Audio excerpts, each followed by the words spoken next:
ನಮಸ್ಕಾರ ಸ್ನೇಹಿತರೆ, ರಿಷಿ ಟೆಲ್ಸ್ ಚಾನಲ್ಗೆ ಸ್ವಾಗತ. ವಿಡಿಯೋ ಇಷ್ಟ ಆದರೆ ಸಬ್ಸ್ಕ್ರೈಬ್, ಲೈಕ್, ಶೇರ್ ಮಾಡಿ. ನವರಾತ್ರಿ ಹಬ್ಬ ಆರಂಭ ಆಗಿದೆ.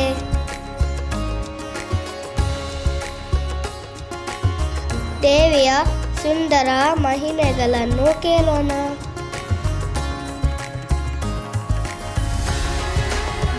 9 ದಿನಗಳು 9 ದೇವಿಯರ ಶಕ್ತಿಯ ಕಥೆಗಳನ್ನು ಹೇಳ್ತೀನಿ. ಹಾಗಾದರೆ ಬನ್ನಿ ಶುರು ಮಾಡೋಣ.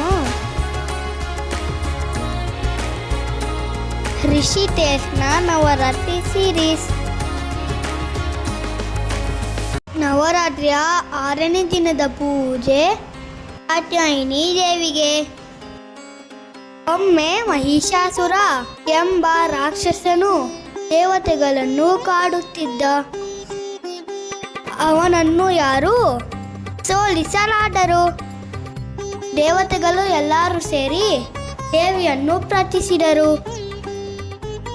ಅವರ ಶಕ್ತಿಗಳು ಒಂದಾಗಿ ದೇವಿ ಬಂದರು. ಅವಳು ಋಷಿ ಕಾತ್ಯಾಯನ ಮನೆಗೆ ಜನಿಸಿದಳು. ಅದಕ್ಕೆ ದೇವಿಗೆ ಕಾತ್ಯಾಯಿನಿ ಎಂಬ ಹೆಸರು ಬಂತು. ಕಾತ್ಯಾಯಿನಿ ದೇವಿ ಮಹಿಷಾಸುರನನ್ನು ಸಂಹರಿಸಿದರು. ಅವಳ ಕೈಯಲ್ಲಿ ಶೂಲ, ಖಡ್ಗ, ಬಾಣ ಮತ್ತು ಕಮಂಡಲು ಇರುತ್ತೆ. ಅವಳು ಸಿಂಹದ ಮೇಲೆ ಕೂತಿದ್ದಾಳೆ.